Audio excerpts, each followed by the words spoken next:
Welcome to Your College Bound Kid, a podcast for parents and families everywhere. Whether you have kids that plan to attend college or you have current college students, you want them in and you want them to graduate. You want a quality education that stretches you and challenges you to reach your full potential. I am Mark Stucker, and I'm a college coach. And I am Anika Madden, and I am a parent. It is Thursday, November 7th, and welcome to episode number 93, How to Not Go Crazy Over the Admissions Process. In this week's news, colleges rethink athletic special admissions in Wake of Indictments. And we're in chapter 93 of 171 answers, and we'll talk about how you and your child can keep from going crazy during the college admissions process. And this week's question is from a counselor who asked March to address how opting to not share test scores at test optional schools can actually be harmful when it comes to students who need merit aid. And Mark wraps up his interview with Mr. Peter Van Buskirk and understanding how colleges act as businesses in ways that are not in your best interests. The final part 4. Friends, you don't know this, but Anika and I, sometimes we record twice a week, and sometimes we have to skip a week when life gets busy, and we haven't recorded in forever. And I've been having withdrawals over here like a drug addict. I'm serious. I'm chopping it. How long has it been? Anika, 2.5 weeks? It's been a minute. Yeah, so we had a lot going on. We looked at our calendars. Anika had homecoming to organize at her college, and I had to take a trip to Philadelphia. So why don't you tell us about homecoming? Well, it's work for me, Mark. And that's like the height of, work time for me in my area of advancement. But I got to play a little bit this time, and I got to hang out. It wasn't much, but it was more than what I did last year, and it was so fun. I had so much fun. I don't know if you've ever told our listeners where you work. Well, North Carolina A&T State University. North Carolina A&T. Now, what's crazy? So, I was in Pennsylvania, and I'm at Pennsylvania, this huge, conference, and this subject came up. They said A&T has the best homecoming of any school. And, I thought about you. So I guess you rock it over there. For clarity's sake, it's the greatest homecoming on earth. There you go. Mark. G-Ho is what we call it. So I was in Pennsylvania. I started this college fair back in 2003. It was when we planned it, launched it in 2005. It's kind of like my baby.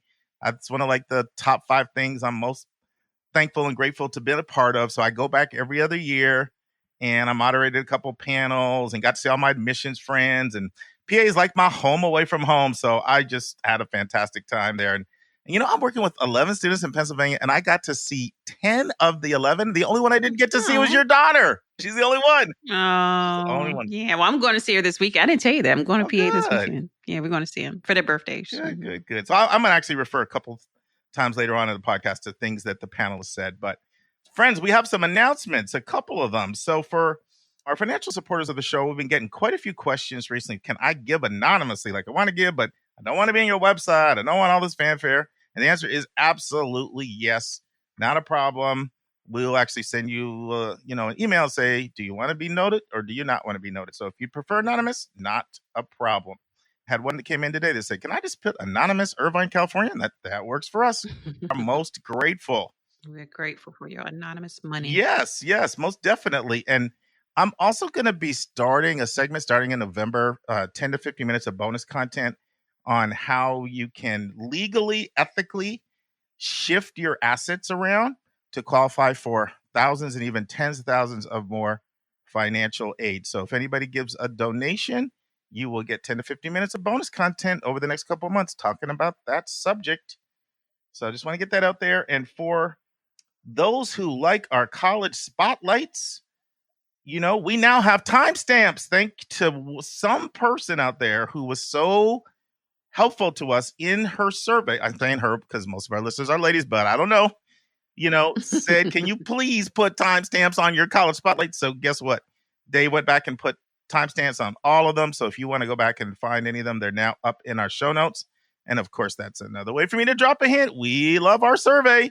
YourCollegeBoundKid.com about us survey, and spill your guts and be honest with us. So we're all full of announcements. Next week, when this airs, Anika, when this goes live, I will be in Washington, D.C. I can't wait. I'll be at the College Board Conference and a lot of the senior execs will be there. Nika, I think you were the one who said, how do you find all these interviews? Remember you asked me that?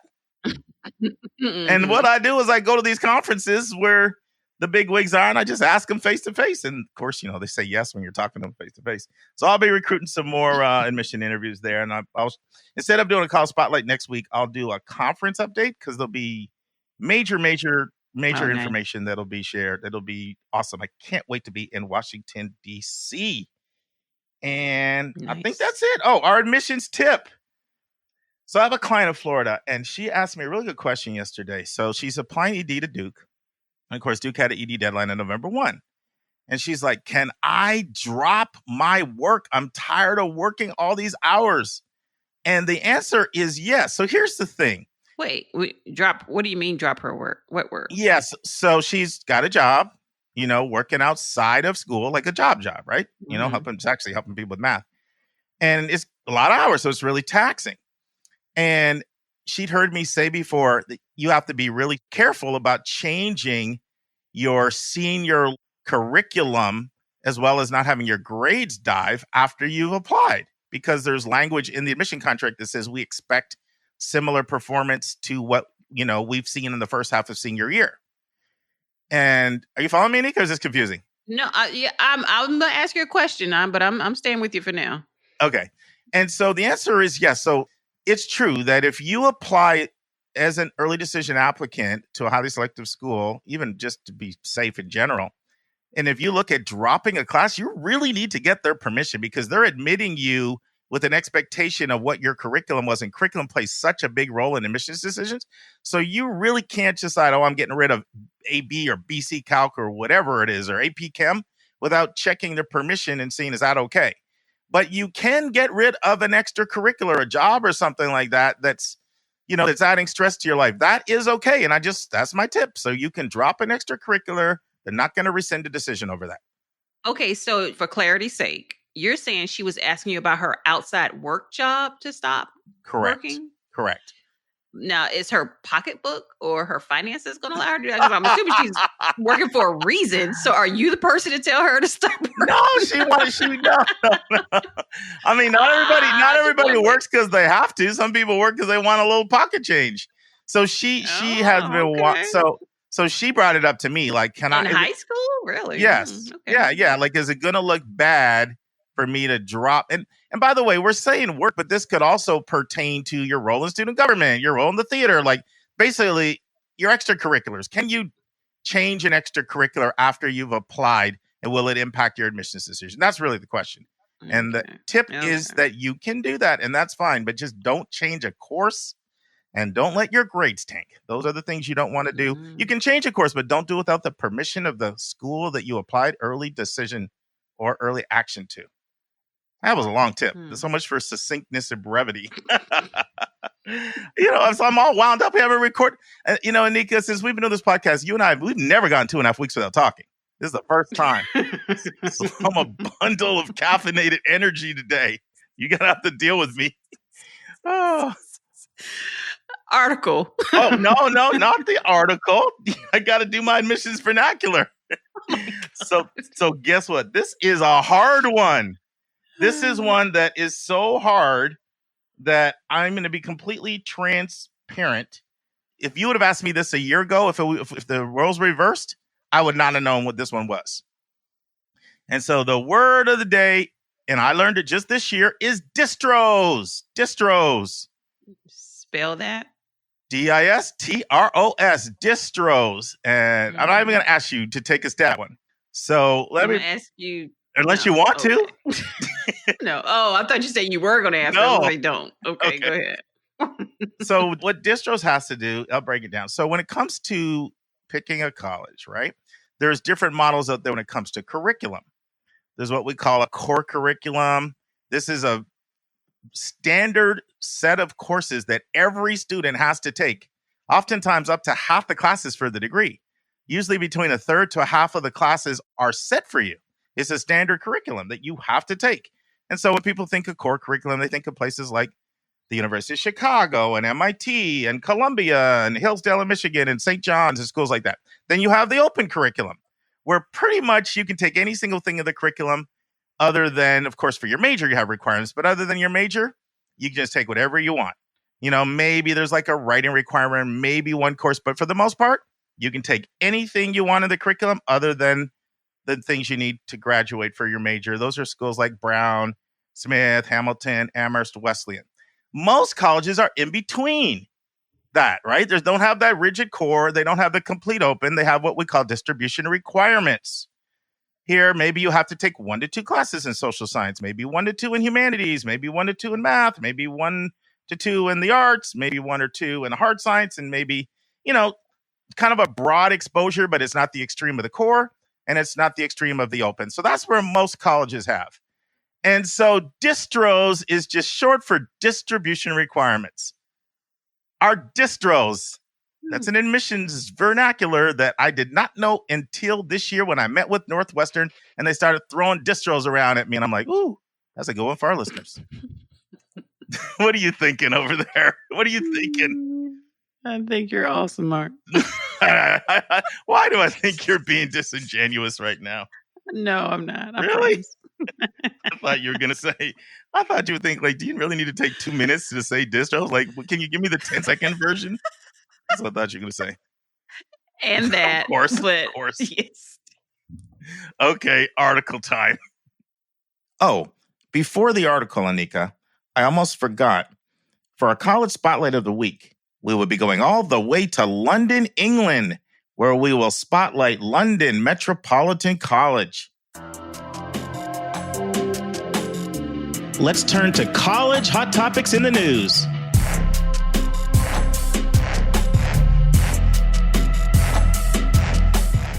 All right, article time. It is colleges rethink athletic special admissions in wake of indictments. And this was written in the Wall Street Journal, written by Mr. Brian Costa and Miss Melissa Korn. Mm-hmm. Mr. William Rick Singer, the man who messed it up for everybody. Mr. Singer. So he's a scandal man, college admission scandal. He actually targeted low-profile sports to find coaches to accept his bribes. So number one, because they're not making the same salary as, like a football or basketball coach. And number two, the recruited athletes in those lower profile sports are not like front and center on everybody's radar. So they can kind of, they can get over at some point in time. So according to the article, it's a common thing basically that a sport so one of the low profile sports that they mentioned is like women's rowing or cross country. And so what will typically happen in these cases, regardless of if it's fraudulent or not, is that they'll start with these large roster of kids, and then some of the kids will just drop the team within like the first couple of weeks of the program. Like, after all, they've been admitted at that point, so they can pretty much do what they want. And again, that goes whether it was, the kid bought on legitimately or not. So now here we are post-Singer indictments with more scrutiny and more auditing of this coaching staff. Should have been doing that anyway, but okay. So, Mark, as you kind of drill down on, some of these things that the schools are starting to do differently as it relates to these coaches, the question I want you to answer within that is that, do you think this heightened attention to these coaches is mostly just within the schools that are involved in the scam? Or do you think all schools everywhere are going to be paying more attention or not? Yeah, so I think that to answer your question, I think most schools are going to pay more attention. And obviously we talked about Singer a couple times. That was March. I think that story broke in March, or maybe even February, but it's either February, March. March. March-ish. I like that. And so we talked about that a couple times. I wanted to come back to it from a different angle. And this angle is basically what's going to change as a result of it, particularly pertaining to athletics admissions. And the answer is a lot of stuff is already starting to change. What I think, now don't get me wrong, it's such big business and it's so hard to regulate that there's still going to be fraudulent behavior. There's just no question about it. This article talks about how difficult it is. Well, yeah. Well, that was just one of the examples that he used where the kids start out, like it's like 85 kids on the team, and then the next week it might be 60 or 50 kids on the team. So who's the administrator that's keeping up with all that stuff, basically, is what they were saying. Yeah. Yeah, no, exactly. I have 86 people on my cross-country team, and only some of them are on scholarship. And, there's not an army or a team of people assigned to this. So there'll still be some. But I think what you're going to see, and not just what I think you're going to see, this article talks about it, that there's going to be more accountability brought down on athletic directors and on colleges if anything like this ever happens again. And in other words, the mindset that has kind of emerged within athletic departments, especially for more academically oriented schools. I will say that to answer your question, Anika, within the more academically oriented schools, remember, think about some of the schools that were caught up in this. Yale, Georgetown, USC, Stanford, right? These are some of your most academic schools in the country. They have so much egg on their face that immediately you're seeing them tighten up their policies. Those kinds of schools can't help it. Their reputation as an academic institution, that, some people give them a mulligan the first time. They're not getting a mulligan the second time. They're just not. And I mean, this article really talks about how you're starting to already see the changes happening right away. Georgetown established new policies around student athlete admissions late last year, including barring coaches from fundraising during the recruiting process and subjecting teams to regular audits to see if recruited students are actually joining the team. That's where I think you're going to see a lot of it. Like, it's not going to be acceptable for an athletic director or any college to say, well, we left it up to the coach. We trust the coach. And, it's in the hands of the coach. And what can we do? Like, absolve themselves of any responsibility. And don't kid yourself. Athletes have a huge advantage. One of the stats in the article, here's actually a quote. At Harvard University, which does not award athletic scholarships, the admit rate for recruited athletes was 86% and 34% for applicants who had one parent who attended the school and under 6% for neither. So you're talking about almost 9 out of 10 recruited athletes got in, about 1 in 3 alumni. By the way, those alumni have to be really strong because I've seen some really strong Harvard alumni not get in Harvard. So don't want anybody to think, oh, you're an alum at Harvard, like walk in the park. But then closer to around 1 in 20 that are in neither category. So that's just what you're going to see. You're going to see the whole system set up where you have an athletic liaison between the coaches and the admission office. That position is there's gonna be a lot more responsibility there on the athletic directors, on the admission offices. And one of my friends thinks that you're gonna see more and more faculty get involved in admissions. I mean, old style admissions going back multiple decades, Anika. And the way I did admissions, and I did it, is to have faculty members around committee. You still see it in some places where faculty members are on committee.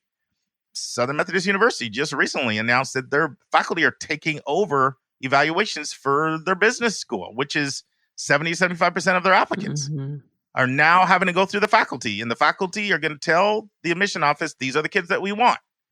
And so, that's another thing that you're going to see a little bit more of, because the faculty are already a little bit leery at trusting whether the athletic folks are being a little shady. Right.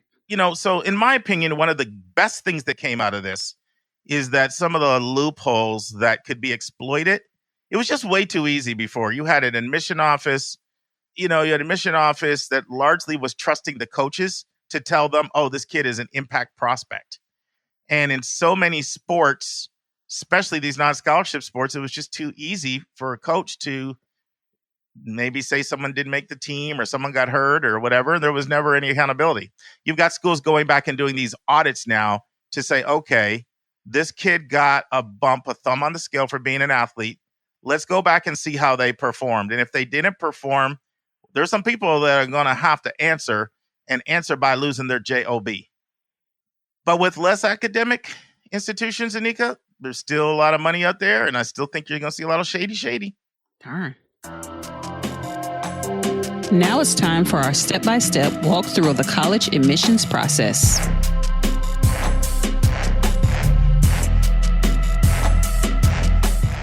Okay, Anika, our chapter for the day, and it is the last chapter in the Getting In section before we transition to money. And we will be at money for a long time, episodes 94 through 163. And it asks, how do I keep from going crazy from the college admissions process? Nika, you read the chapter. What are your thoughts? Oh my God, this was the sweetest, most succinct chapter in the book. It was. You just liked it because it was short. What did you succeed? That's right. No, I mean, but it's simple, right? I know we've talked about it a time or two before, but it is the way to not go crazy is to know that it is not where you go, but what you do when you get there. And it's funny, Mark, because I have been telling my kids that a lot lately, and I don't know, I mean, I read the chapter recently, but I've been saying it for a long time. So I know it's ingrained in me from you from some other point in time. But it's just that. And you keep that in mind. You be yourself and enjoy the ride. And I'm so proud of Naya, Janaea Nicole Madden. She has completed her common application. She's submitting all her stuff tomorrow. And she refused to stress herself out in the process. And she knows that the school she's going to, it is clearly all about her. It is how she is going to perform and her plan and what she has to do to take herself to the next level. So that. Well, and that's a tribute to you and Javon. I mean, because the students really pick up the messaging from their parents and they pick up the messaging from their peers. They just really do. You know, want to know where their frame of reference comes from? It comes from their parents and their peers.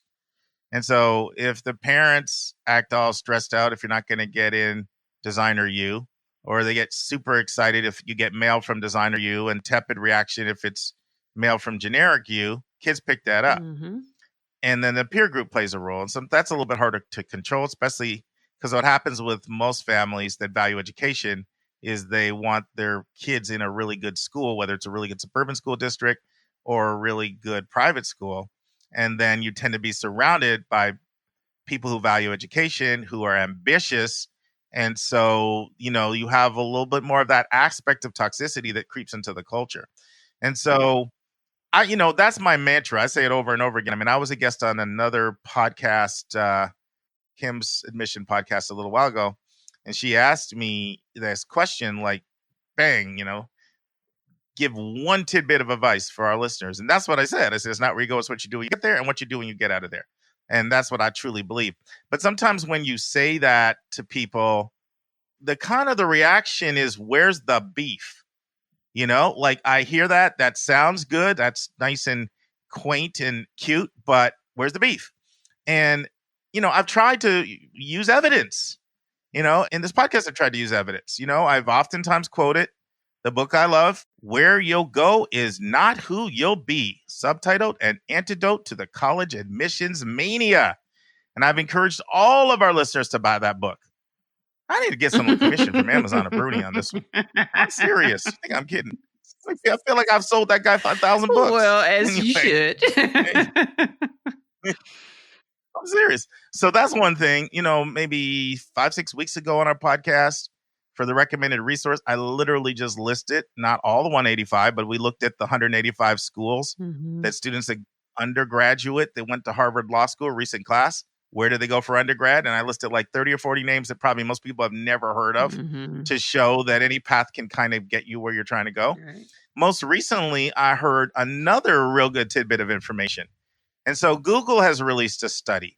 Google used to think like brand name university correlated to success in their corporation. And so they were looking for the brand names in terms of where they were recruiting and hiring. And they did a study of who was doing well within their company, and they found there was not a correlation with brand name at all.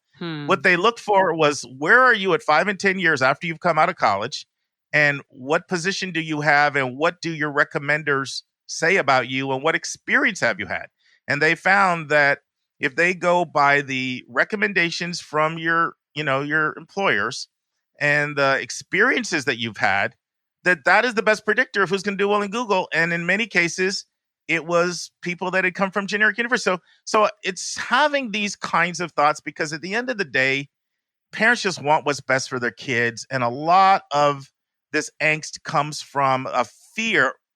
Oh, FOMO, is that your thing, Anika? FOMO, fear of missing out? Comes from that FOMO fear, like, I really want my kid to have a better life than myself. It's a competitive world. If I don't give them this extra edge, does that mean they're on a different, they're going to have less options in life? And this is not to say that there are not some advantages to brand name universities. I would never say that. But the more important thing is what you do with the opportunity. That's the most important. And there's one other thing, Anika, that I didn't put this in the chapter, but I'm going to borrow from my good friends Rick Clark and Brendan Barnard. Been on the podcast before. They're coming back on the podcast again. Not too long from now, actually. And one thing that they talk about, which I want to share here, and this is this idea that you take 1 to 2 hours a week, parents, and that's when you talk about college admissions with your kid. And so your parent, you got the little notepad, the little book, you're writing all the things you need to do for the week. And it's like a contract. So the kid agrees during that 1 to 2 hours a week, no cell phones, no bad attitudes, total engagement, no begrudging to be there. And parents, you agree to utilize that time and not constantly bring college up. Because I can tell you, Anika, one thing that drives kids crazy is how often parents want to talk about college. Mm-hmm. Like, you may not experience that because both your kids are at boarding school. I don't know if you experience that, but I deal with that with more than half the students I work with.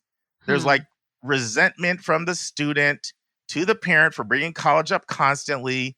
The parent loves the kid and feels like the kid is going to miss out on opportunities if I don't remind them of certain things. So they can't themselves. And I related to this myself. Like, I found this extremely difficult to navigate that process. So I think this is a pretty good idea. I don't think it will always work. Like, I think there will be exceptions. I think there'll be things that just come up that kind of just can't wait the full week. But I do think it's actually a really good idea. And I can't say that I've implemented it, but Rick and Brendan have both actually implemented it in different circles, and they've gotten incredible positive feedback from how it's tamped down the insanity in the process. What are your thoughts on that idea, Nika? Well, when you first mentioned it, I have implemented that strategy. You? Like, I have caught myself nervous, to say, Nelly? Yes, I have. Yes. So, like, I'll get ready to go in. Like, I'll talk to her one day, then I'll talk to her the next day, and I'll get ready to say something. I'll say, you know what? I can't talk about it every day because we just talked about it for one thing. Because I don't, until y'all make that point, it's just like, wow, we did just talk about this yesterday. So why am I having to talk about it again? So I actually had to remind myself of that. Don't go in every time. She's got her list. We just talked about it. She'll be fine. And guess what? She was fine. She made it. So, yeah. Anika and I are so grateful for everyone who has financially supported our podcast. It allows us to pay our staff and cover our other auxiliary expenses involved in having a weekly professional podcast. At the start of every month, we're going to start sending a special gift to anyone who financially supports your college-bound kid. I will be sending our donors this bonus content once a month directly to your email. The bonus content will be between 10 to 15 minutes in length. Usually it will be a college-related topic that I'm passionate about. Occasionally, it'll be another bonus hot topic in the news segment. Sometimes it'll be an answer to a question that one of our listeners submits to us via email. And you'll receive these monthly audio blogs for a gift of any amount. We know that $5,000 to one person is $5 to someone else, and we don't want your budget to be a hindrance to you receiving this additional bonus content. So if you want to support our show, just go to yourcollegeboundkid.com and click the donate button. And if you've already financially supported our podcast, you will automatically start receiving this bonus content via your email. This bonus content is our way of letting our financial supporters know in a tangible way how much we appreciate you. And if you have any questions at all about our monthly bonus content, just send your questions our way. That's to questions@yourcollegeboundkid.com. Once again, questions@yourcollegeboundkid.com. I mean, this really should be an exhilarating and fun experience for the child and for the parents. And if something's prohibiting that from happening, then something is wrong. I mean, this is the last year that your child is going to be in the home, assuming they go off. Not everybody, some people stay at home and commute, but if your child is going to go off residentially and live somewhere else, this is the last year. Like, you really don't want to spend. It's not worth it. It's too big of a price for it to divide families. And it happens. Like, most families, Anika, in upper middle class households, there is some serious tension going on between the child who's like, stop treating me like I'm 12. I've got this. Leave me alone. You don't have to control everything. You know where I see it the most? Take a guess where I see it the most. Take one guess. It's a part of the college application process. Closer to the deadline, I guess? It's like something you have to do. It's like a requirement. Oh, I'm going to say the essay. Yes, that's where I see it the most. Yeah. I see it at the essays more than anything, where the parents like, you know, you need to change that. You need to, you know what I mean? And the kid is like, Yeah. like, no, that's not me, or I got this. Yeah. Hey, Is have you that been talking to Naya this week? I was gonna Because say, is that the laugh of guilt over there, Nika? yes, the few times I've talked, again, it hasn't been perfect. Now, don't get it twisted. We had our moment. And you're an editor too. You're an editor, so I know that. But guess what? I didn't even read her essay this time, Mark. I didn't even read it. Is this the No. new Anika? Yes, it is. Yes, it's brand new, and I'm gonna attribute it to this pod. I'm so serious. I'm giving it to this podcast because for the first time in my life, did not read an essay of my child. And I told you I just had her FaceTime with her and her counselor today. Wow. And her counselor's like, it's excellent. She did such a great job because they've been working together. Mm-hmm. And she's like, she did it. It's it's off and da-da. And I was just like, oh my God, I did not have to stress myself out reading and editing. So yeah, I mean, again, we had our moments. I would ask her, and she'll say she didn't do something. Of course, I naturally get frustrated. Like, okay, Nan, and then her, like I said, her infamous phrase, "I got this. I got this. I got this." So yeah, it was awesome though. I loved it. Not having to read it. So what are the takeaways for our families listening? We know our audience. After the survey, we really know our audience really well. We know most of our audience are parents of high school students. We do have a nice sizable parent of middle school group too. Well, I think what I do want people to understand is that when I say that, for me, when I say Janaea is not applying to these like super highly selective schools, she's still applying to great schools. I know. Like these are all still great schools that are on her I know list. where she's So applying. that's right. So that's the main thing. It's not like you're either you have to be stressed out or you're just going to take mediocre. Right. That's not the point. Right. No, these are still excellent schools. That's the first thing. And I had to tell you that when we, briefly talked, like some of those schools on her list are hard to get in, right. And with a lot of resources too. So I would say that would be the first one. And then the second one is just that these kids are so talented, and we've got to, at some point, they got it. Mm-hmm. Like, we got to believe that they got it. And this is the first time I have actually done it to this extent. So this is like a milestone for me. But sometimes they really do got. Now, there are going to be cases when the kid don't got it. And so, you can discern where you are. You know your child. You know exactly who your child is, and you know how they operate. But, that trust factor is a big deal. And it's a little fine line there, between, just making sure it gets done. But I have to also shout out her counseling staff. Excellent counseling staff. She was on it. She's still on it. And so we've been, I don't want to say lucky, we've been fortunate to have an excellent counselor, in her school. And I know everybody doesn't get that. But again, hopefully this podcast, the takeaway is, this whole podcast, every episode we've been up to, what are we, 92, 93 now? This is where we want everybody to get to. This is the ultimate goal, is to get through it. Like, get through it. Don't kill yourself. Don't kill your child. Please. And they got it. I really think they got it. Yeah, I think the most important thing is your child feels your unconditional love and support, and your child feels you're proud of them no matter what. That's right. That's the most important thing. That is more important than them getting in Designer U. It really is. And, this has been quite a week, Anika, because November 1st is like, whoo, gee, deadlines for everybody coming up this week. And I found myself in a few occasions in a different kind of role. I was like a referee between the parent and the kid, because the parent wants to come dump, like vent to me sometimes. And then the kid, depending on the personality, some kids are more oppositional, more outspoken, more contrarian. Some are more compliant. Everybody's a little different in terms of how they manifest their resistance to their parent. But I had more than one occasion this week where I had to come in, and it's not always the case because it's case by case, but I had to come in and really side with the student and had to say, this is their search. This is their process. And if they're not comfortable with this, I think you need to trust them. Right. And so fortunately, I work with awesome parents and they listen to me. But, that's not to say that's always the answer, because sometimes I need to talk to the student and say, you're not doing what you need to do. So how can you really expect your parent to trust you? Because I had to do that too. But I think one of the takeaways is I want parents to ask themselves, is this fun? Is this an enjoyable and rewarding experience for their child? And how do you want the last year of their time in the home to be remembered by them? And is there anything that you can do to add joy to the process and to diminish stress. And I have something else I'm going to say, but it's in the recommended resource for the week, so I'll just leave it alone. And I'm coming back to this same topic again in the recommended resource, so I'll say it then. Cool beans. It's time for a question from one of our listeners.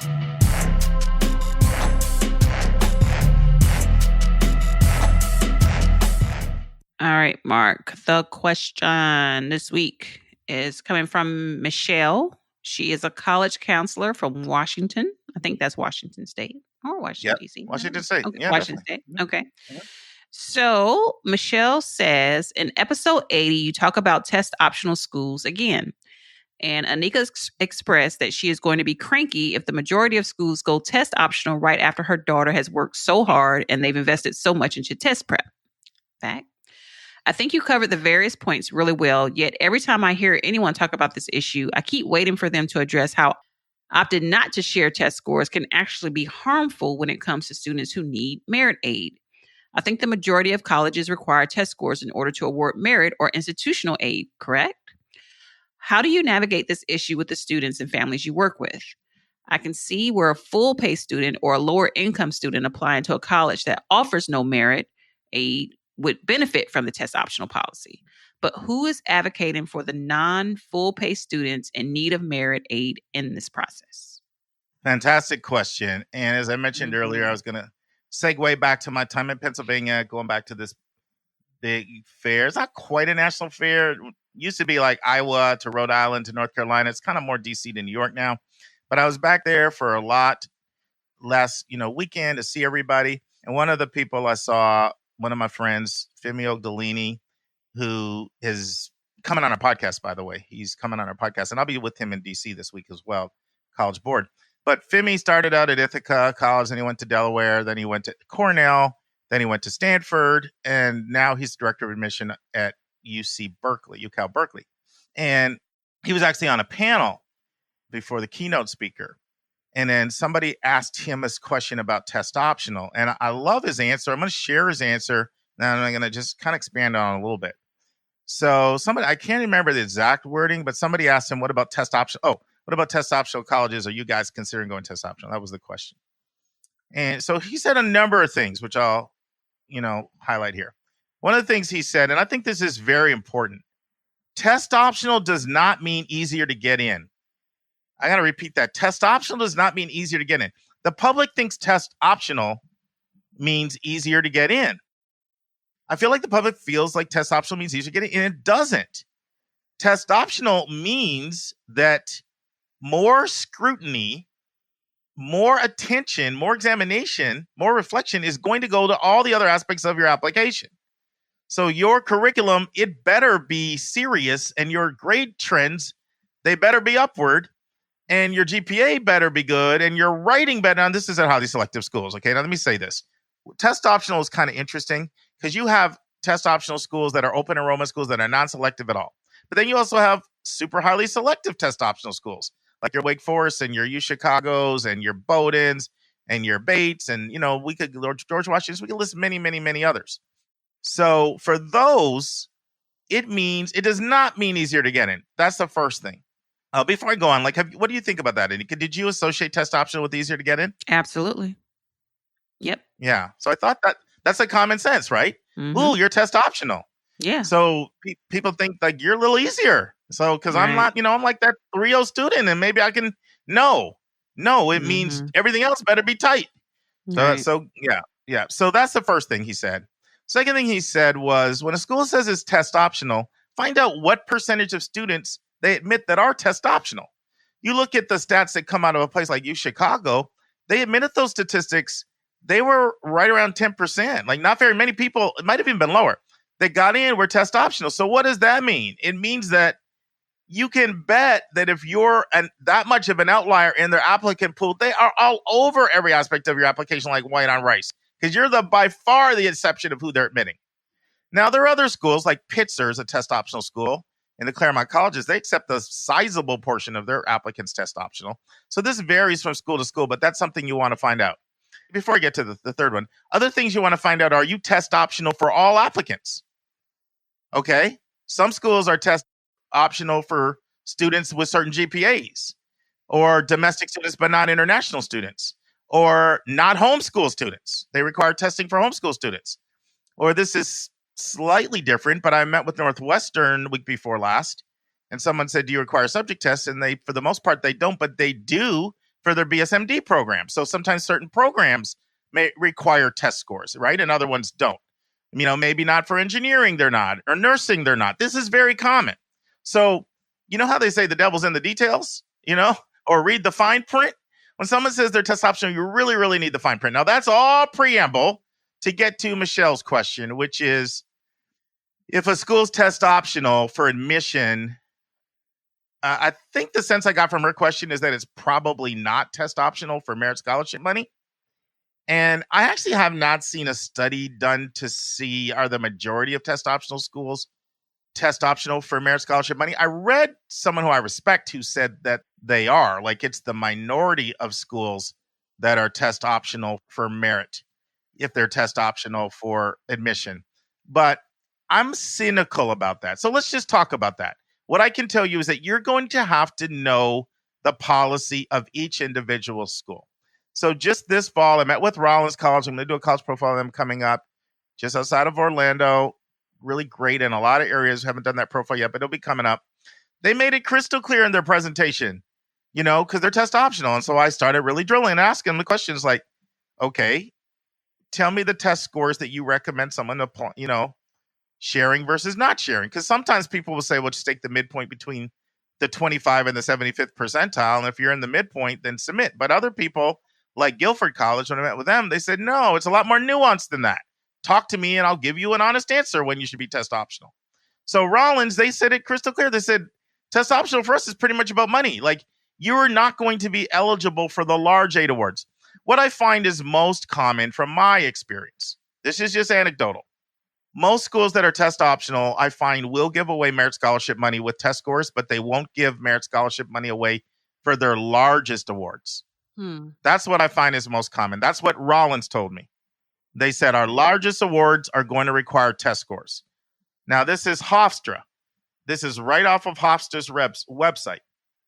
Yes, all applicants are automatically considered for merit-based scholarships, whether or not they submit scores or not.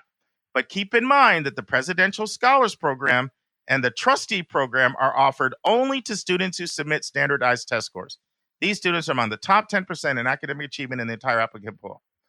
Okay, and then they say more than 80% of test optional candidates are offered the Provost Scholarship and their Dean's Award. So they're basically saying most test optional students still get some merit money, but the big awards go to test submitters. And then I met with Birmingham Southern week before last, and they said the largest aid award you can get as a test optional student, they went test optional 3 years ago in 2016. The largest aid award you can get from them is $11,000 as a by the way, now some people are calling them test non-submitters, by the way. That's a new term. I was about to say, save it, Mark. I should have said that for I blew my cover. I can't use that in admissions vernacular. But test non-submitters, right? The new term. So they went test non-submitting in 2016 or test optional, whatever term you prefer. But their largest award is $11,000. However, if you want to get their distinguished scholars, which is full tuition, you need test scores. But not everybody's like that. Providence College, they make it crystal clear, and I met with them this year as well, and they say, they're crystal clear, they say students who choose not to submit SAT or ACT scores will receive full consideration for admission and for merit scholarship. So the bottom line with this is that it is individual, and this is where you have to do your homework. And the way that I would ask the question would be, if I don't submit my test scores, am I still eligible for your largest merit award? That's how I would ask it. Because what happens to a lot of schools when they go test optional, Anika? So basically when schools go test optional, pretty much there's some spin with it. Rhetoric that comes with that, right? Not spin, but there's a spiel. That's the word I'm looking for, spiel. There's a spiel that comes with that. And it's like, look, you're way more than a test score. We so value your character. Test scores are not the best predictors of academic performance anyway. We want to see your recommendations. We want to see your curriculum. We want to see your grade trends. We want to look at your extracurriculars, and we want to look at your writing. Okay. And so then if someone says, well, if you say all things are that important, put your money where your mouth is. Why is it that all your scholarships only go to people that submit test scores? And then they're kind of like, next question, So the point is, like, there is tremendous blowback on an institution, and they're seen as hypocritical if they go test optional for admission only and not for scholarships. So what I find most of them do is they do have some scholarships for test optional students, but they tend, once again, I haven't seen a scientific study on this. This is totally me anecdotally just basing it on, how like you just get a sense from doing things. My sense is for most of my schools is that the largest 8 awards require test scores. But the bottom line is you really, really, really, really, really need to find that out for your school. I tend to be a little cynical on this because, for example, when I was at Smith's test optional, and I was visiting there, late July, they made it crystal clear, like, we find test scores helpful in our evaluation. Don't kid yourself. Like, yeah, we're test optional, but is it helpful for us to have test scores? Yeah, it is helpful. And I can understand why. I mean, I did a 5-year study on this, and I found when I was doing boarding school admissions, and I found that the SSAT, which is the junior version of, it's very similar to like a PSAT, just similar, of course, to an SAT. I found that test scores, it didn't have as much correlation with grade point average as I thought, but it really had a good correlation with how hard people had to work. So I found kids that had low test scores, they had to work their tail off. And I also found that kids that were in the most advanced, like our most rigorous classes, which are really, really rigorous, kids that did well in the most advanced classes, they were kids with high scores. And so schools have gotten burned by taking test optional kids with massive grade inflation. And like the A in that school is like a D in another school. Eek. So what do you think, Anika? What are you thinking? I've been talking for an awful long time. I told you I was going to be caffeinated. I'm about to get caffeinated. I will make up for 2.5 weeks of withdrawals. It's the Fair Test Movement. Is that the group that's advocating for test optional schools? Is that their name? So fairtest.org is your go-to website. That's your Bible of test score admissions. Getting on their email list is good. I get email updates. You can get email updates all the time if you want to know what's going on with the test score movement. And then, of course, Schaefer, he's like, you need somebody who's just 24/7 and just dedicates themselves to something like that to really get it off the ground. And he's been the leader by far at challenging schools to, that the overemphasis on test scores is not reflective of who people are as learners. And some people do well and some people don't. So, but here's my question is Schaefer, right? So Right. Is he drilling down on these nuances about merit aid within his materials? Like, as he's putting all this information out, is he saying, okay, we want everybody to be test optional, but y'all better know that if you want this money, then XYZ. Is he going to that level of communication with families through that? So I'll tell you what I've seen from him on that. When he's making the case of how many schools are going test optional, I don't see that in the literature. However, when he's challenging a school directly to de-emphasize test scores, then he'll challenge them in those areas. Does that make sense? Yeah, it does. Yeah, so I think when he's challenging schools, he absolutely goes there. But when he's talking about the growth of the test score movement and how the test optional movement, then that's not always in there. But there's a very, very, very helpful, it's almost like not really a glossary. It's like what's the term you use, Anika? When you have you put like number 1, 2, 3, 4, 5, 6, 7 outline, and then it's like an explanation code, right? On his website where you can see if a school is test optional, like, does that apply to all applicants? Does it apply to domestic? Does it apply to national? So he does at least break it down. Okay. Yes, he breaks it down nicely that way. Does a very good job at that. So you can know, okay, it's test optional for certain majors. It's test optional. You know what I mean? And it kind of is broken down that way. And then some schools are test flexible, right? And so you have to do some testing, but maybe you can do AP or subject test or IB instead of ACT, SAT. So all that is in there as well. So what do you think the upshot for our listeners should be on this discussion? Because, Michelle's, the heart of her question was, I don't think there's enough emphasis on the fact that test optional schools may not be test optional for merit scholarship money. That was the nub of what I felt she was asking. I agree. And I think it was an excellent question. Yeah, and I think the takeaway is like you know that's something you can find out. Mm-hmm. Normally, schools will put it on their website, and if not, it's a great question to ask. Mm-hmm. The one thing that I will say, Anika, is the trend I'm seeing is to schools increasing scholarship money for test optional students. In other words, there's a lot of accountability. Like, how can you out of one side of your mouth say test scores don't matter, but then when it comes to who you really, really give your money to, test scores matter? Like, that is forcing them to, I'm not saying give their top awards to test non-submitters, but maybe before they were given like the $5,000 to $7,000 one to test non-submitters, and now they're doing like the 12 to 15, but they're not doing like the 20 to 30 to 40. Does that make sense? Mm-hmm. Mm-hmm. Cool.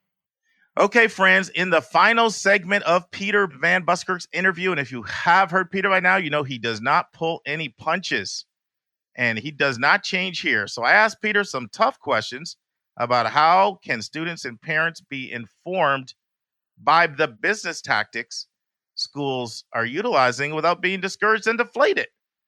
Next, Peter talks about how the starting point in your search needs to be, why do you want to go to college in the first place?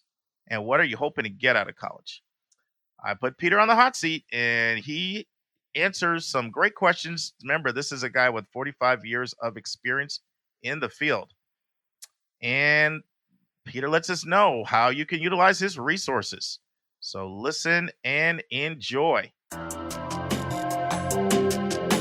And now, this week's interview with a special guest.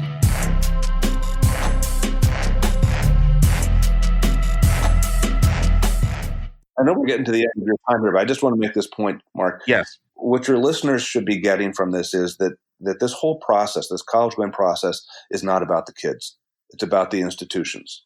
And the institutions write the rules. They decide what's important for people to know, and they decide what the parameters of the recruitment and selection process are like. Another myth that I want to expose here is we meet 100% of the demonstrated need of all students we accept. That's another great fiction, because there isn't agreement across institutions about what need is. Especially for schools that take the CSS profile. It's even more. Exactly. It's all over the place on how that's calculated. So I think what I would encourage your listeners to do is be cynical. Not to be disrespectful, but be cynical. And don't accept things that their information they're given simply because it's supposed to be true. They wouldn't tell us anything but the truth. They might stretch the truth. But the critical piece here is that families really need to stay student-centered and focus first on the priorities of the student as she or he is looking at college, and make sure that they don't stray from those priorities. Then they'll be okay. But the concern I have is, how can we strike the right balance? Like, we don't want people to be gullible. We certainly don't. And we want them to be intellectually curious and to be questioning things. But if people are too cynical, if they feel the whole process is so jaded, I mean, some of the ramifications for that may be bump it. I'm so dispirited, like, why even go? Or why even try my best? I mean, or I'm just going to write a check to get what I want. What, Varsity Blues? Is that where you're going? Yeah. But not everybody can do that. So, like, for the average person that's not in that situation, how can we do what we're attempting to do in this podcast, which is enlighten people to all the ways in which nonprofits are businesses, and while they may have a mission to help people, they're first and foremost concerned with their own status in the proverbial pecking order, and they do things in their own interests as opposed to your interests. So that's our overall message, and we're sharing different ways in which that fleshes itself out. But I don't want people to say, well, screw the whole thing. Like, I'm done with this process. Like, why even try, or why go to college? Like, that's what I don't want to be the takeaway for people. Well, again, maybe I'll see if I can reframe it here. We have to be careful not to take what they give us, they being the colleges, simply because they are who they are. Right. I think what we have to train the consumers to do is to be reflective. Mm-hmm. When I talk to students, and I don't talk to a lot of them one-to-one, but when I talk to kids one-to-one, I don't talk about colleges first. I talk about the kid. Right. Who are you? Literally, why do you want to go to college? And you get the deer in the headlight look from a lot of them. Like, do I really need to know? Yeah. Let's find that sense of purpose that you have, that intentionality, and let's build that. Because eventually, when you're looking at schools, you need to be intentional about why you choose to apply to schools. Right. And you do it too, I'm sure. I'll talk to students, and the kid says, I'm going to apply to Princeton. Why are you applying to Princeton? It's a great school. Why are you applying to Princeton? It's an Ivy League school. Why are you applying to Princeton? It's ranked one of the top 2 or 3. Why are you applying to Princeton? You understand what I'm saying? The response isn't about the kid. The response is about the perceived value attached to the institution.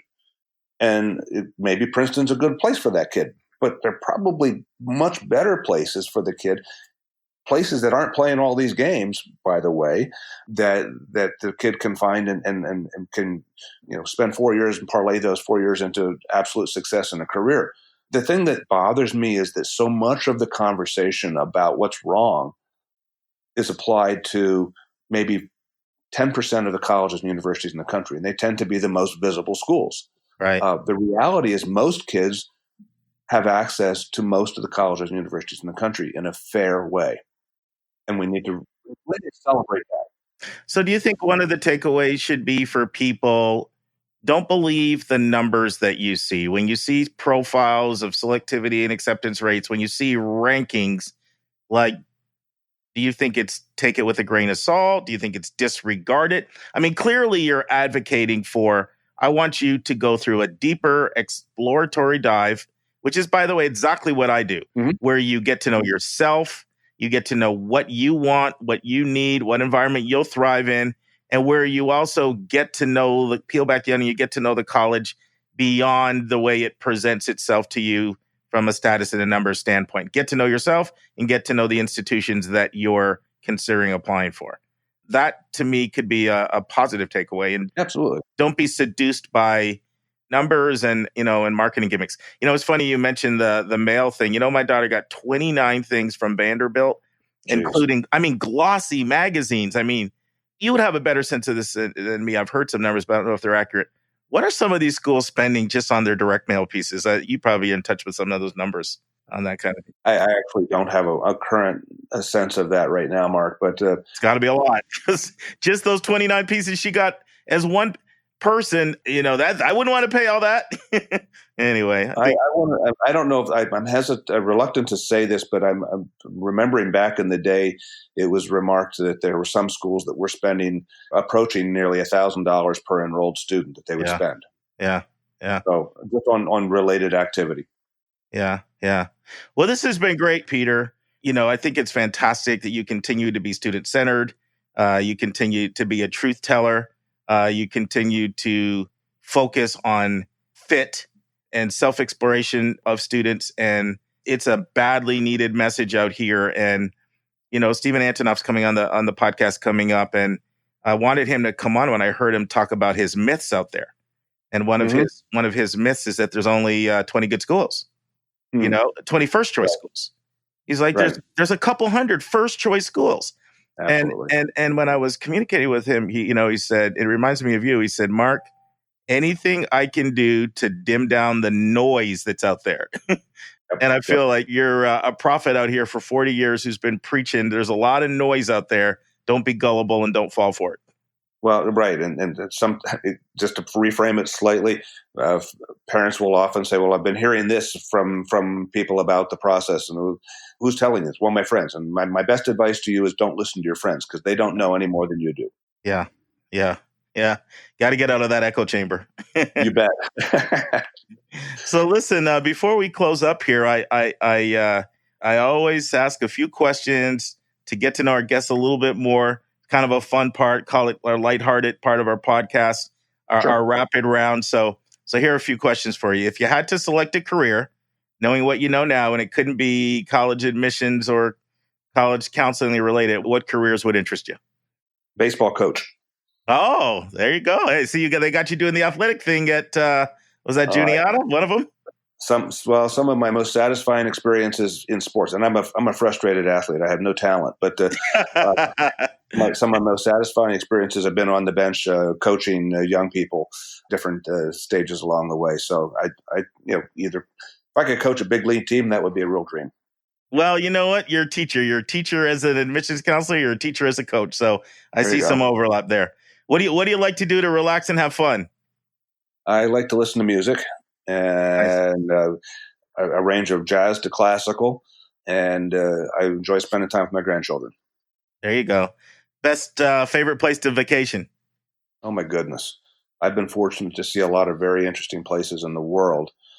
I hate to mention any one. I will say that our family has a retreat area in central Pennsylvania where I'm the oldest of 5, and we all, with our families, gather sort of spontaneously throughout the year, but often during the summer. So that's a real getaway place for us. It doesn't have the panache of, let's say, Chamonix, France, which is a place I enjoy as well, but it's home. It's a gathering place for us, and it means an awful lot. Nice. Let's take a break to learn about Mark's recommended resource for the week.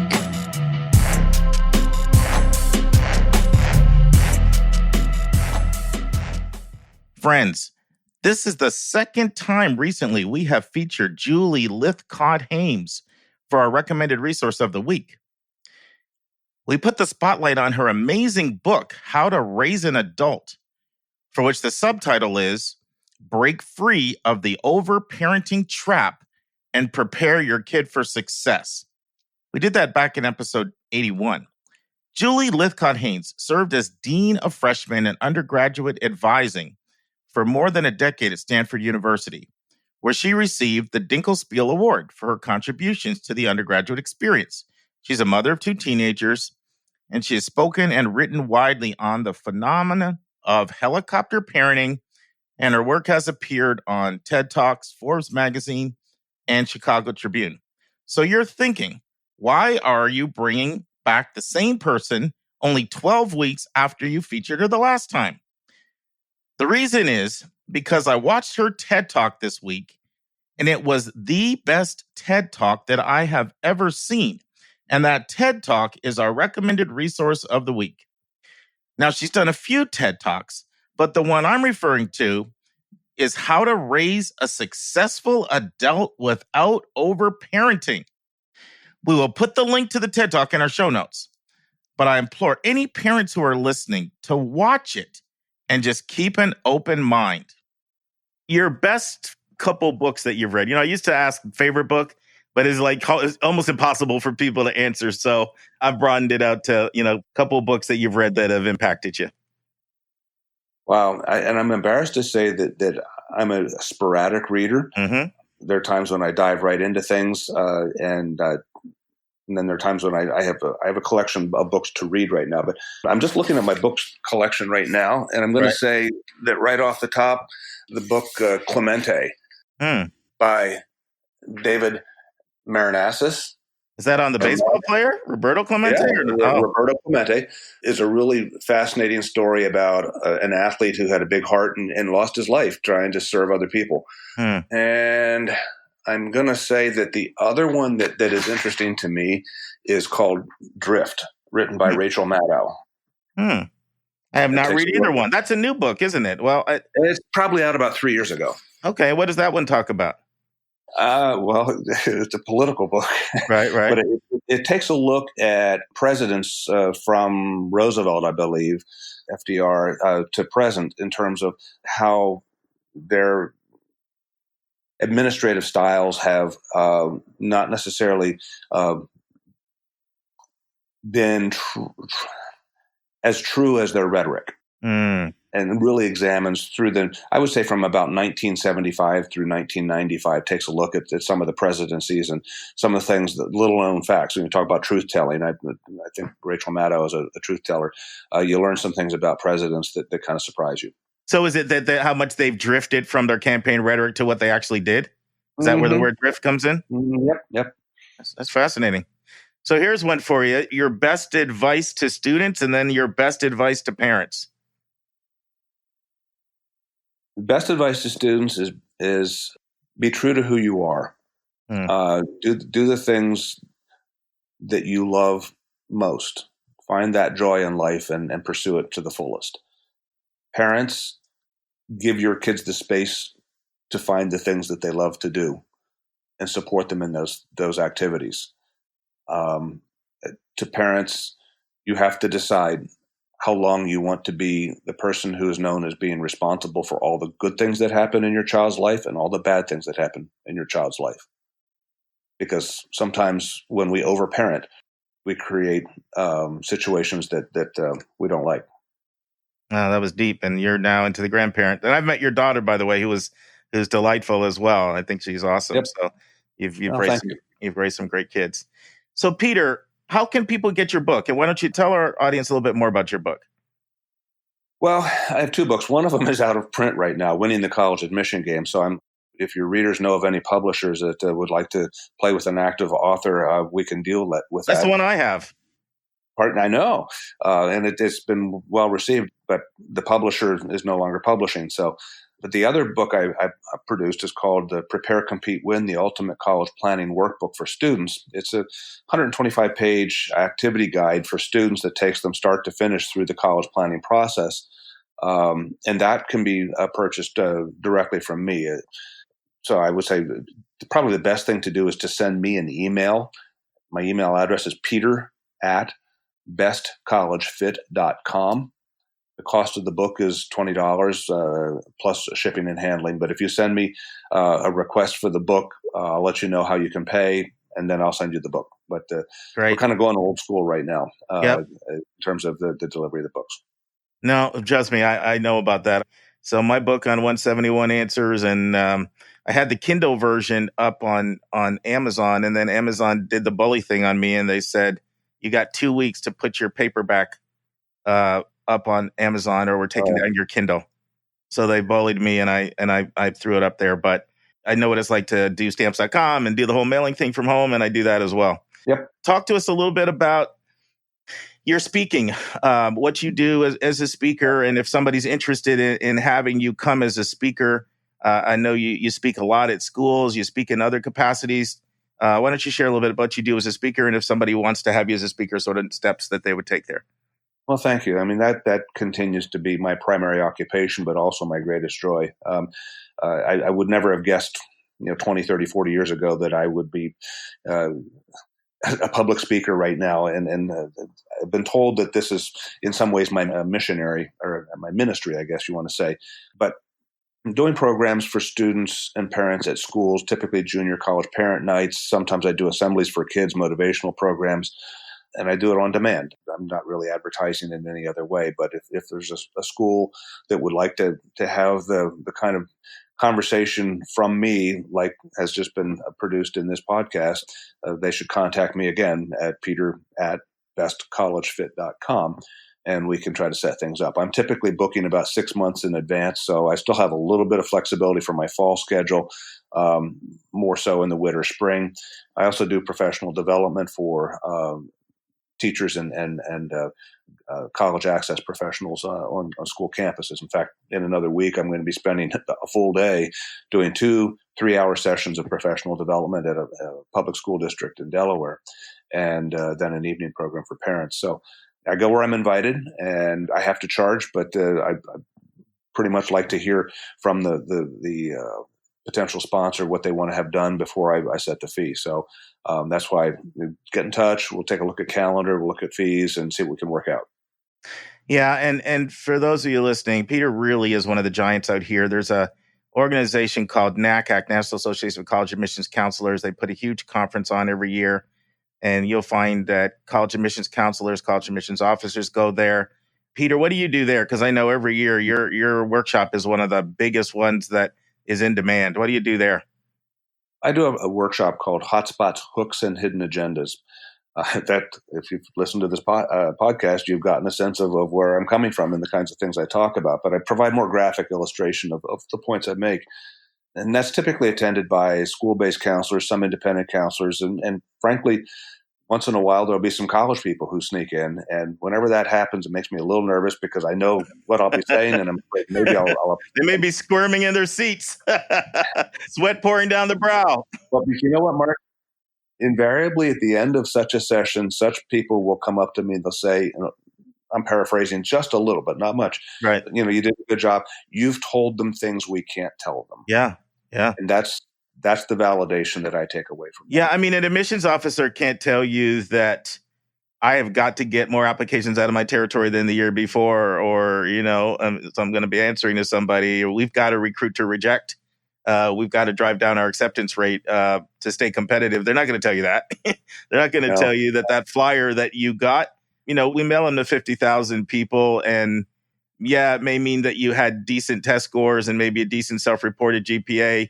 Maybe you lived in an area of interest to ours, but we haven't seen your recommendations. We haven't seen your transcript. We haven't seen your writing. We know next to nothing about whether or not we're going to admit you. I mean, those are things they're not going to tell you. Hard to sound cynical, Mark. You're rubbing off on me. Is that good? Yeah. Listen, I appreciate this. You've been most generous with your time. And I will say for listeners, we've talked about this particular topic, but Peter can pretty much talk about anything. If you want to, talk about building college lists or what campus visits, I mean, the range. I mean, you've had most jobs in a college admissions office. You're well equipped and well versed to speak on almost every topic. And we greatly appreciate you sharing your pearls of wisdom with us, Peter. Oh, and thanks a bunch. And you and I will be in touch. I'm planning on trying to get to your little gathering that you do every year next year. That'd be great. We look forward to having you.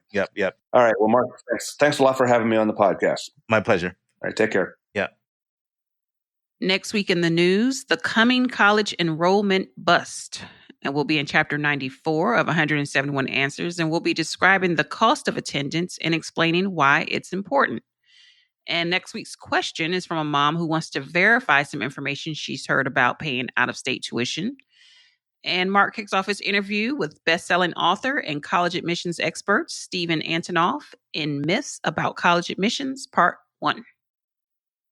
Okay, friends, for our college spotlight of the week, we are going international. We are going to London, England for London Metropolitan College. Nisha, is this the first time, Anika, I've gone international? I think so. I think so, yeah. I think so. So first of all, shout out to Kiana, another one of these great admission counselors out here, represents her school so well. It's a hard job. And when I see people that really just have that zest and vigor and communicate well, I like to shout them out. So shout out to Kiana. She's a regional. She's based in Atlanta, but she works the East Coast market really for London Metropolitan. She's going to Boston, New York, Philly, DC. London Metropolitan is a small to mid-sized school, 10 to 11,000 students. They have 3 campuses. Their main campus is their Islington campus, and that's got more of a New York City vibe, right in the heart and the hustle and the bustle of the city. Then they also have their Aldgate campus, which it houses their Sir John Cass School of Art, their Architecture and Design. And then they also have their Moorgate campus, which is home to the Guildhall School of Business, Law, Art as well. Over 1,500 programs. And remember, Anika, when we talked about international schools and what international, before about students that apply to international schools? Do you remember when we talked about that? Yeah, I do. About how, it's very different. Yes. Yeah. So you're going to see some of those differences of what I'm going to share here about London Metropolitan. If you didn't hear that episode, you might want to go back. It was, don't quote me on this, but I think it was episode 80. It was about 10, 12 episodes ago. So like a lot of European schools, it's going to be a 3-year bachelor's degree. Do you remember why their degrees are 3 years, Anika, from that past episode? I don't. So it has to do with the fact that you apply right into your major when you go to these schools, right? So you got to know what your major of study wants to be. And they don't have all that gen ed stuff, the stuff that I talked about before, the distros, the distribution requirements and all that. They don't have them. You jump right into your field of study. So it's a 3-year program, not a 4. And you can get a 1-year master's. So in 4 years, you can be in 3 years and be out with the master's. So which is really, I think it's pretty cool. And if somebody does want the 4-year experience, they do have this foundation year, because there are some people that just want that 4 years, or maybe they need a little bit of remedial, attention so they can transition and not let the rigor hit them like a brick in the face. So they do have a foundation year for people that need that. But most people come in and do the 3-year. Now, one thing about London Metropolitan, you are right in London. And remember, London is like 10 million people. So there are no dorms on campus. Okay. It's a lot like some of the New York City schools. But they have what they call housing accommodations.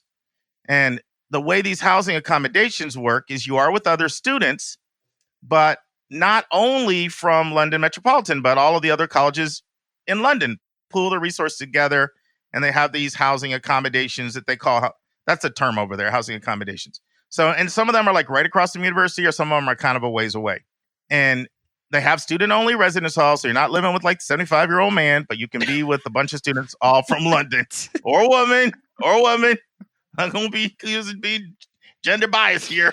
Not this PC world. Another thing about London, and this is true for you are not driving a car over there, okay? Everybody's getting around by the subway. It's subways and trains pretty much all the time. They call it the tube. You use the tube to get around. And some of that is because, 10 million people, congestion and all that, but they're a very environmentally conscious city and they're big into the environmental movement. So the other thing is they have clubs, they have organizations, but they don't call them clubs. They don't call them organizations. They call them student societies. So they have student societies and pretty much everything that you can imagine. And one thing that's really cool is beginning in 2021, they're going to start. This is something that actually they did before and they stopped it. Now they're bringing it back.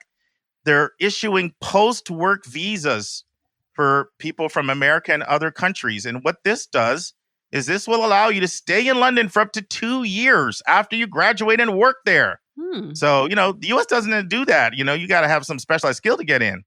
So, some people think, hey, I want to study abroad. Well, why not go for 3 or 4 years and really get the feel for it?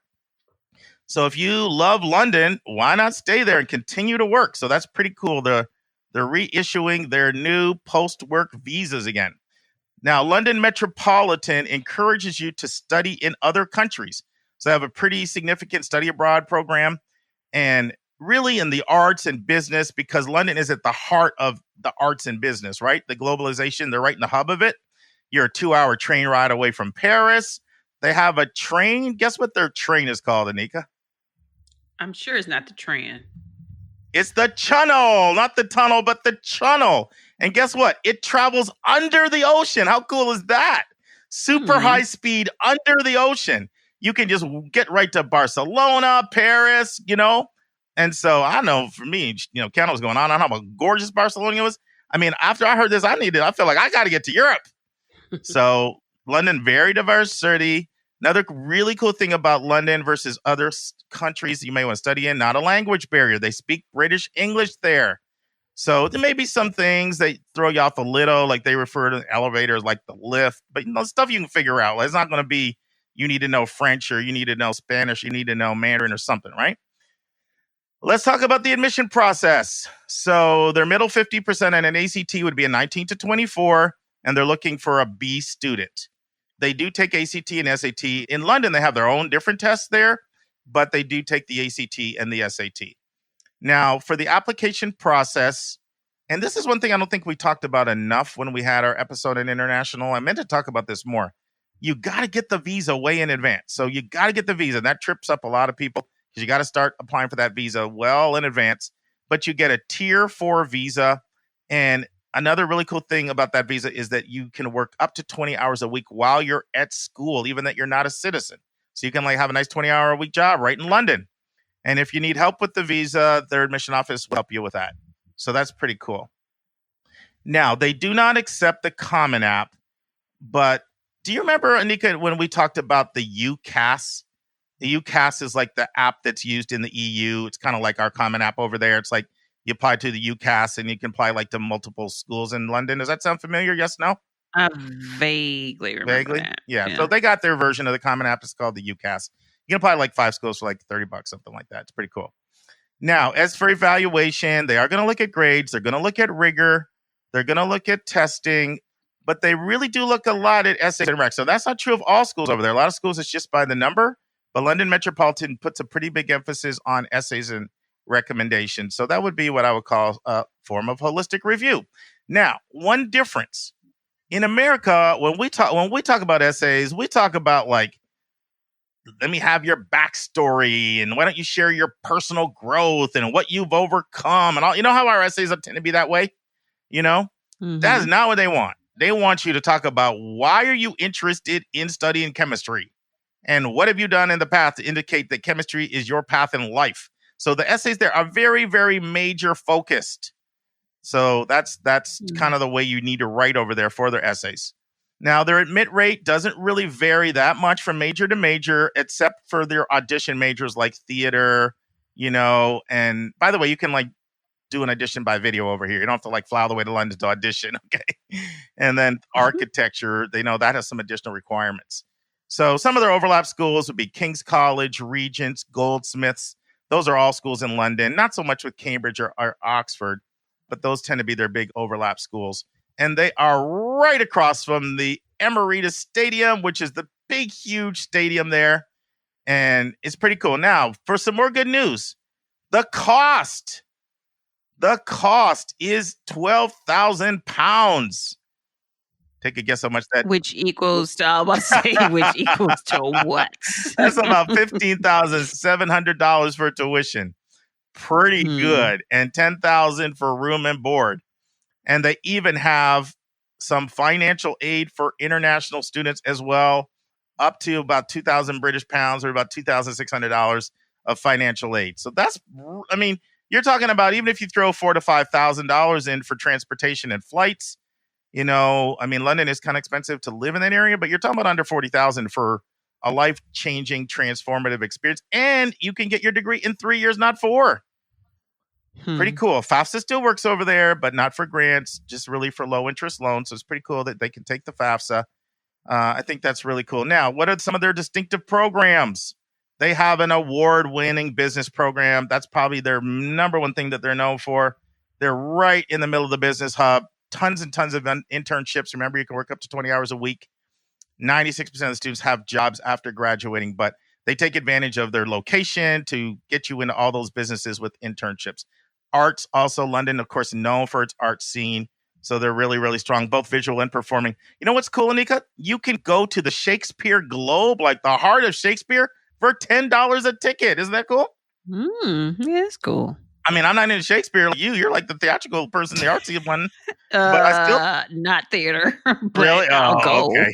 You're like museums and stuff, aren't you? That you more? Yeah, visual arts. Yeah. Well, they got all that there in London. They got it all there. They got that whole theme. Science is also strong for them. They got the lab in all of Europe, fourth largest science lab in all of Europe there. Criminology, social work, other strong majors. So now we've talked a lot about this before. We talked about the international universities. There is no hand holding, okay? So if you think like you're going to have somebody calling you in the summer and like as your advisor, no. Here's the syllabus, figure it out. Like that's just the way that it is. Even like the pairing, Anika, that they have with their housing associations, they basically give you a message board and go on the message board, find a roommate, figure it out. So you are going to have to be like really, really independent that way when it comes to, you know, roommates. And I know people may be thinking, well, aren't tickets an arm and a leg? Well, you know what? Depends when you get them. Like, in the winter, you can actually get tickets $500 to $600, fall $800 to $1,000. In summer, like you'll pay $1,500. But one thing that's cool about Europe is that everything's there, right? So you can go to Paris, you can go to Italy, you can go to Scotland, Barcelona, and Morocco, Amsterdam, Greece, Spain. Like they're all there. So you know, you go there, you kind of get that total international experience. So I think that's awesome. What do you think, Anika? Awesome. I think it sounds extremely fascinating. And I would love to see Idris Elba if I went over there. But I'm assuming he's over here. But you know who Idris Elba is, Mark? No, I don't. You know, why are you laughing that hard at me? Because that silence, that cricket, it was just like, this man does not.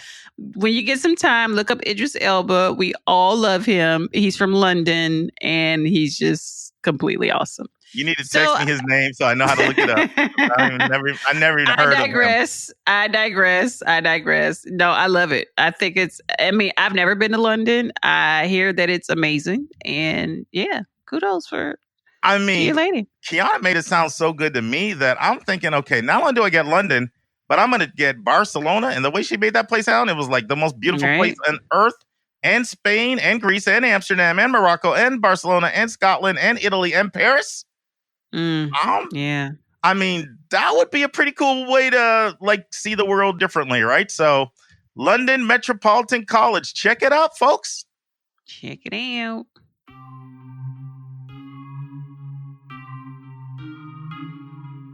And that's our show. A big thank you to you, our listeners, for tuning in this week. And if you found this podcast helpful, it would help us tremendously if you would subscribe and write us a review on your favorite podcast listening station. And please be sure to click the share button and send this to someone you know that could really use this information. Your College Bound Kid is produced by John Lockenbaugh. The amazing music that you hear is by Victor Allen Weeks. Artwork is by Andrea Togo, and marketing designs are by Kimberly Blass.